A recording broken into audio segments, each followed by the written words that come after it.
Assalamu alaikum students. This is Mujtaba Kalwar and we are studying general knowledge. पंहिंजे lectures जी हिकु series हले पई जंहिंमें पाण दुनिया जे कॉन्टिनेंट्स या खंडनि जे बारे में पढ़ी रहिया आहियूं।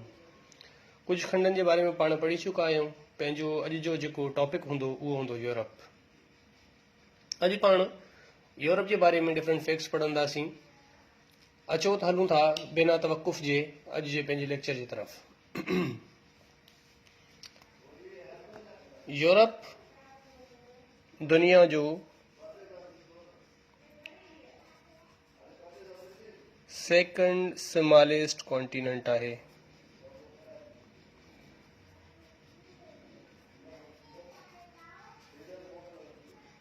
यूरोप दुनिया जो ॿिए नंबर ते नंढे में नंढो खंड आहे। ही नॉर्दर्न हेमिस्फीयर में लोकेटेड आहे। Northern hemisphere completely northern hemisphere में आहे।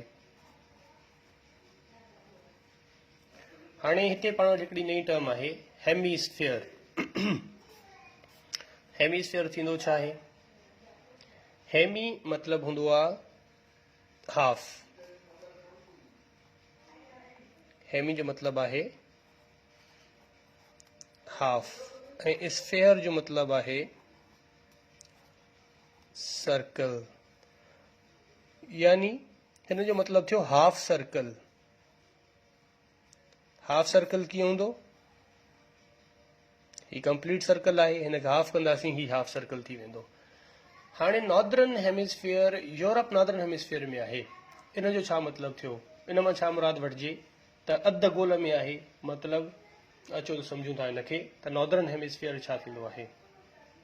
असांजी अर्थ तक़रीबन सर्कुलर शेप में आहे, पाण पढ़ंदा आहियूं। हाणे हिन अर्थ जी स्टडी खे आसान बणाइण जे लाइ इन खे ॿिनि हाफ्स में विरायो वियो आहे। हिन खे विचां अधु कयो वियो आहे। ही जेका लाइन ॾिनल आहे ही हिकु इमेजिनरी लाइन आहे। अर्थ में असल में इन रियल अहिड़ी का बि लाइन नाहे, पर अर्थ जी स्टडी खे आसान बणाइण जे लाइ इन खे ही हिकु इमेजिनरी लाइन ड्रॉ कई वई आहे अर्थ जे बिल्कुलु सेंटर मां, जेका उनखे ॿिनि इक्वल पार्ट्स में डिवाइड करे थी, ॿिनि इक्वल हेमिस्फीयर्स में। यानी हेमी मतलब हाफ, स्फीयर मतलब सर्कल।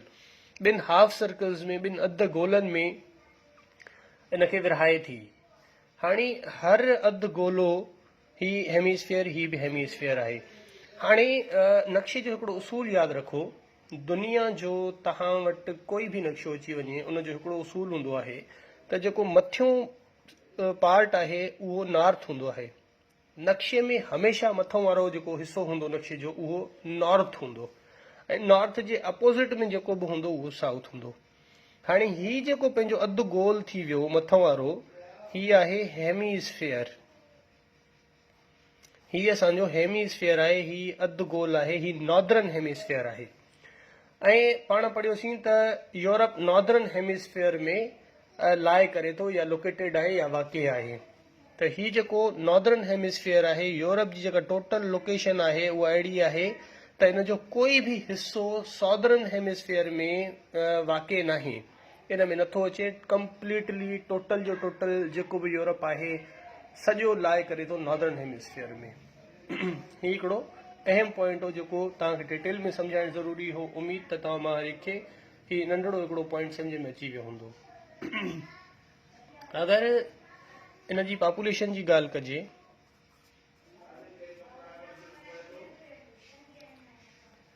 यूरोप जी पॉपुलेशन 2020 में यूनाइटेड नेशंस जे मुताबिक़, यूनाइटेड नेशंस 2020 में यूरोप जी टोटल पॉपुलेशन ॿुधाई, जेका हुई 74 करोड़ 77 लख 38,931 माण्हू। 2020 में यूनाइटेड नेशंस के मुताबिक यूरोप में रहंदड़ कुल माण्हुनि जो तादाद हो 74 करोड़ 77 लख 38,931। हिनखे अञा आसान करण जे लाइ पाण हिनखे सिंधी में लिखूं था 74,77,38,931। हिनखे बिल्कुलु सिंपलेस्ट वे में पाण डिवाइड कयोसीं। यूरोप जी जेका टोटल पॉपुलेशन आहे, अगरि दुनिया में हिन जी परसेंटेज ॾिठी वञे त दुनिया जी टोटल घणा परसेंट आबादी यूरोप में रहे थी। त परसेंटेज जे हिसाब सां यूरोप जी आबादी आहे 9.78%। Total population of world's percentage, दुनिया टोटल पॉपुलेशन जो परसेंटेज 9.78% पॉपुलेशन जेका है पूरी दुनिया जी ही यूरोप में रिहाइश पज़ीर आहे या यूरोप में मुक़ीम आहे। पाण हर लेक्चर में हर कॉन्टिनेंट जे बारे में पॉपुलेशन डेंसिटी पढ़ंदा आहियूं।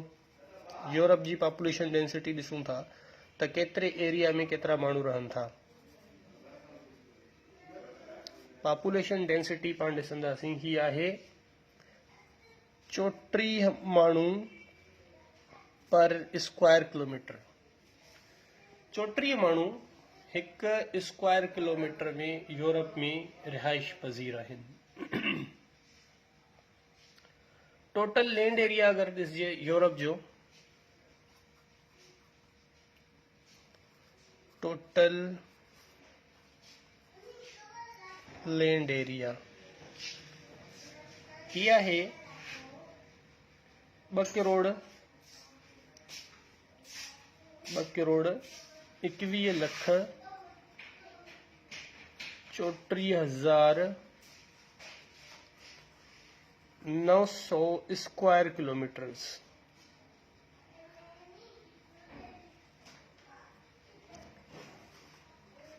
ॿ करोड़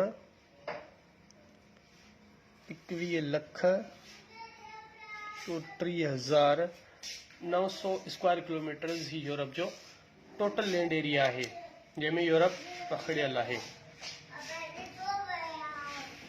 अॻिते हलूं था नेक्स्ट पॉइंट जे तरफ़, त यूरोप में टोटल कंट्रीज़ केतिरा आहिनि।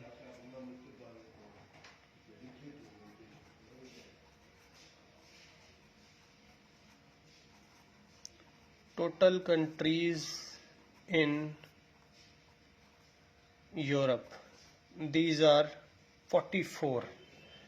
टोटल 44 मुल्क आहिनि जेकी यूरोप जो हिस्सो आहिनि।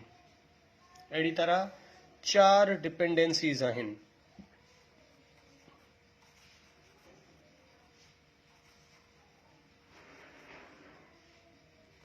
चार यूरोप में डिपेंडेंसीज आहिनि।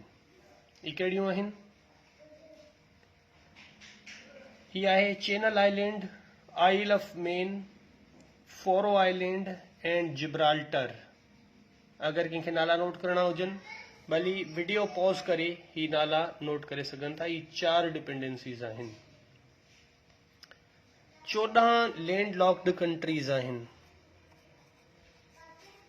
14 landlocked countries in Europe. Landlocked countries जे बारे में पाण पढ़ियो हुयोसीं। उम्मीद त तव्हांखे यादि हूंदो, ख़बर हूंदी हर तव्हां मां हर खे त लैंड लॉक्ड कंट्रीज थींदा छा आहिनि। हिकु दफ़ो मां वरी डिफाइन कयां थो, हिकु मां वरी ॿुधाए छॾियां थो त लैंड लॉक्ड कंट्रीज छा थींदा आहिनि। लैंड लॉक्ड कंट्रीज असां अहिड़नि मुल्कनि खे चवंदा आहियूं जंहिंखे कंहिं बि सरहद खां समुंड न लॻे। हर पासे खां उन्हनि जो बॉर्डर, उन्हनि जी सरहद ज़मीन सां कनेक्टेड हुजे ऐं उन्हनि जे मुल्क जो कोई भी हिस्सो, कोई भी पार्ट, कोई भी सरहद कंहिं बि समुंड सां टच न थिए, त अहिड़े मुल्कनि खे पाण चवंदा आहियूं लैंड लॉक्ड कंट्रीज। यूरोप में टोटल 14 लैंड लॉक्ड कंट्रीज आहिनि, जंहिंमें अंदोरा, ऑस्ट्रिया, बेलारूस, चेक Republic, Hungary, Luxembourg, Macedonia, Moldova, San Marino, San Marino, Serbia, Slovakia, Switzerland and Vatican City. ही 14 अहिड़ा मुल्क आहिनि यूरोप में जेकी लैंड लॉक्ड आहिनि ऐं इन्हनि जो कोई बि बॉर्डर, काई बि सरहद कंहिं बि समुंड सां नथी मिले। अगरि इन्हनि मुल्कनि जा नाला तव्हां मां कंहिंखे बि नोट करणा आहिनि, ही video time to time pause करे हिकु हिकु मुल्क जो नालो ॿुधी तव्हां नोट करे सघो था। मां इन्हनि मुल्कनि जा नाला वरी ॿुधायां थो। ही आहिनि अंदोरा, ऑस्ट्रिया, बेलारूस, चेक Republic, Hungary, Luxembourg, Macedonia, Moldova, San Marino, Serbia, Slovakia, Switzerland and Vatican City. हिननि मां हिकिड़ो मुल्क जंहिंजो मां नालो खणी वियुमि इहो आहे चेक रिपब्लिक। चेक रिपब्लिक जी स्पेल अगरि लिखणु चाहियूं ही थींदी CZDCH, चेक रिपब्लिक। हिन में कुझु पाण इंग्लिश में लफ़्ज़ पढ़िया आहिनि, जीअं त कुझु साइलेंट हूंदा आहिनि त हिन में C साइलेंट आहे। ही हिकिड़ो थोरो डिफरेंट इन जी स्पेलिंग आहे, इन करे लिखण मां ज़रूरी सम्झो, चेक रिपब्लिक। अगरि इन मुल्क जो पुराणो नालो ॾिसूं त इन जो पुराणो नालो चेकोस्लोवाकिया हो। यूरोप में वाक़िअ आहे, इन जो पुराणो नालो चेकोस्लोवाकिया हो, जेको हींअर कुझु अर्सो पहिरें मटाए करे चेक रिपब्लिक रखियो वियो आहे।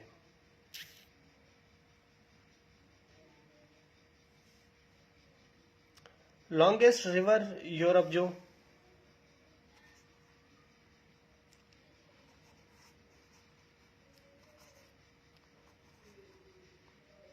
लॉन्गेस्ट रिवर ही आहे वोल्गा। वोल्गा रिवर सभ खां वॾो रिवर आहे, वॾो दरिया आहे यूरोप जो, जेको रशिया में वाक़िअ आहे। रशिया जे बारे में पाण पढ़ियो हुयोसीं त ही 2 कॉन्टिनेंट्स में वाक़िअ आहे। ही यूरेशियन कंट्री आहे जेको यूरोप सां गॾोगॾु एशिया में बि इन जी सरहद मिले थी। अगरि इन जी सभ खां वॾे पोर्ट जी ॻाल्हि कई वञे, बिगेस्ट पोर्ट,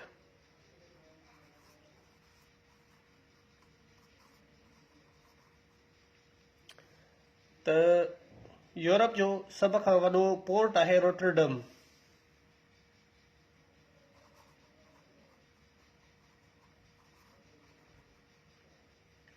ही यूरोप जो सभ खां वॾो पोर्ट आहे जेको नीदरलैंड्स में वाक़िअ आहे। नीदरलैंड यूरोप जो मुल्क जंहिंमें वाक़िअ पोर्ट रोटरडम यूरोप जो वॾे में वॾो पोर्ट आहे। अगरि लेक जी ॻाल्हि कई वञे त इन जी सभ खां वॾी लेक कहिड़ी आहे यूरोप जी?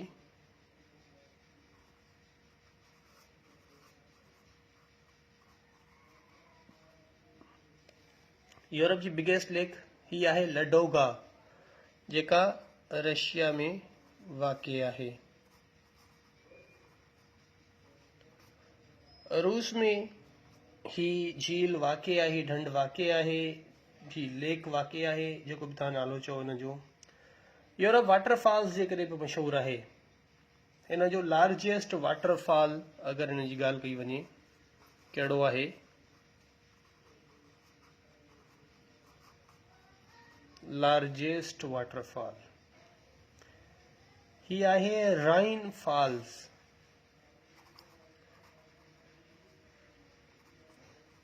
राइन फॉल्स ही स्विट्जरलैंड में वाक़िअ आहे। राइन फॉल्स दुनिया जो वॾे में वॾो वाटरफॉल आहे। नॉर्वे, नॉर्वे जे बारे में पाण हिकिड़ो फैक्ट पढ़ूं था। यूरोप जो मुल्क आहे नॉर्वे, इन जे बारे में हिकिड़ो फैक्ट पढ़ूं था त इन जी जेका कोस्ट लाइन आहे इहा लार्जेस्ट कोस्ट लाइन आहे यूरोप जी। Largest coastline, coastline छा थींदी आहे? सामुंडी पट्टी थींदी आहे, सामुंडी एरिया थींदो आहे जेको कंहिं बि मुल्क सां टच थिए थो। जीअं पाकिस्तान जी कोस्ट लाइन आहे जेका कराची ऐं बलूचिस्तान सां टच थिए थी पई, टोटल 1050 किलोमीटर्स, जंहिंमें तक़रीबन 250 किलोमीटर सिंध जे शहर कराची सां टच थिए थी पई, ऐं बाक़ी जेका 800 किलोमीटर्स आहे ही पाकिस्तान जे सूबे बलूचिस्तान जे मुख़्तलिफ़ शहरनि सां जंहिंमें वॾे में वॾो शहर गवादर आहे, उन्हनि सां टच थिए थी पई। इनखे कोस्ट लाइन यानी सामुंडी पट्टी सॾियो वेंदो आहे। सिंधी में इनखे पाण सामुंडी पट्टी सॾींदा आहियूं, इंग्लिश में इनखे कोस्ट लाइन सॾियो वेंदो आहे। इहो असांजो अॼु जो लेक्चर, उम्मीद तव्हां सभिनि खे सम्झ में अची वियो हूंदो। अगरि इन मां कोई बि क्वेश्चन हुजे, का बि कंफ्यूजन हुजे, तव्हां मूंखां पुछी सघो था। हलो त हलूं था थोरो इन लेक्चर में क्वेश्चन जे तरफ़ पैटर्न ॾिसूं था त कहिड़े क़िस्म जा क्वेश्चन हिन अॼु के टॉपिक मां अची सघनि था। इन मां अची सघे थो, which continent is the second smallest continent in the world? So the answer will be Europe is the second smallest continent in the globe या इन द वर्ल्ड। ॿियो पाण खां सवाल पुछो वञी सघिजे थो त in which hemisphere the continent of Europe lie? So the answer would be in northern hemisphere the continent of Europe lie. Estimated population पुछी सघनि था, ही पाण वटि एस्टिमेटेड पॉपुलेशन आहे। इन खां अलावा पुछी सघे थो what percentage of total world population live in the Europe? So the answer will be 9.78%. What is population density of Europe? We'll answer as 34 persons per square kilometer is the population density of Europe. Total land area ही पाण खे ॾिनल आहे। Total dash countries are there in Europe? 44. Total dash landlocked countries are there in Europe? 14. जंहिंजा नाला मां तव्हांखे ॿुधाए वियुमि। Which one is the longest river of Europe? It is the river Volga. The longest river of, हाणे ॾिसो इन question खे डिफरेंट तरीक़नि सां घुमाए फिराए पुछी सघनि था। हाणे इन जो ॿियो तरीक़ो कहिड़ो थींदो? हिकिड़ो तरीक़ो त इहो सिंपल सिधो तरीक़ो थी वियो। Which one is the longest river of Europe? It is river Volga. हाणे the longest river of Europe, but नालो बि ॾिनल हूंदो, river Volga lies in which country? Located in which country? हाणे ॾिसो क्वेश्चन सेम आहे, पर हिननि जो थोरो एंगल फेराए करे पाण खां पुछनि था त रिवर वोल्गा। अॻे में पुछियो वियो त लॉन्गेस्ट रिवर कहिड़ो आहे, हींअर लॉन्गेस्ट रिवर जो नालो खणी ॿुधाइनि था। लॉन्गेस्ट रिवर जेको आहे रिवर वोल्गा, इहो यूरोप जे कहिड़े मुल्क में वाक़ई आहे? त इन जो पाण आंसर कंदासीं, the longest river of Europe river Volga is situated in, lies in Russia. Russia में वाक़ई आहे। या सवाल हाणे चेक रिपब्लिक मां लिखियो आहे। इन जे लिखण जो मक़सदु इहो त तव्हांखे इहो बि ॿुधाइजे त इन जो हिकिड़ो पुराणो नालो बि हो। नवां ऐं पुराणा नाला ही बि डिफरेंट टेस्टुनि में ईंदा आहिनि, मुख़्तलिफ़ शहरनि जा, मुख़्तलिफ़ मुल्कनि जा। पाण पहिरें थियल लेक्चर्स में कंहिं हिकु लेक्चर में पाण पढ़िया वियासीं त मुल्कनि जा पुराणा नाला छा हुआ, उन्हनि जा करंट नेम्स छा आहिनि, ऐं कुझु सिटीज़ बि हुआ, इंटरनेशनल सिटीज़ हुआ, कुझु पाकिस्तान जा सिटीज़ हुआ, उन्हनि जे बारे में पाण पढ़ियोसीं। त चेक रिपब्लिक जो छा ज़िक्र न थियो हुयो? Check Republic, what is the old name of चेक रिपब्लिक? या इन जो थोरो वर्डिंग अगरि चेंज कई वञे, by which name the state of चेक Republic was famous before few years? त इन जवाब थींदो, the state of Czech Republic was famous with the name of Czechoslovakia in past few years. Biggest port जे बारे में पुछो वञी सघिजे थो त यूरोप जी बिगेस्ट पोर्ट कहिड़ी आहे? इहा आहे रोटरडम, नीदरलैंड्स में वाक़ई आहे। ऐं जेका इन्हनि जी लार्जेस्ट लेक आहे, इहा आहे लेडोगा, जेका रशिया में वाक़ई आहे। लार्जेस्ट वाटरफॉल राइन वाटरफॉल आहे, जेको स्विट्ज़रलैंड में वाक़ई आहे। ऐं सभ खां वॾी कोस्ट लाइन कहिड़े मुल्क जी आहे यूरोप जी? इहा आहे नॉर्वे। इहो अॼु जो लेक्चर, हिते अॼु जे लेक्चर जो इख़्तिताम करियूं था। वरी मिलंदासीं नेक्स्ट लेक्चर में इंशाअल्लाह। अल्लाह हाफ़िज़।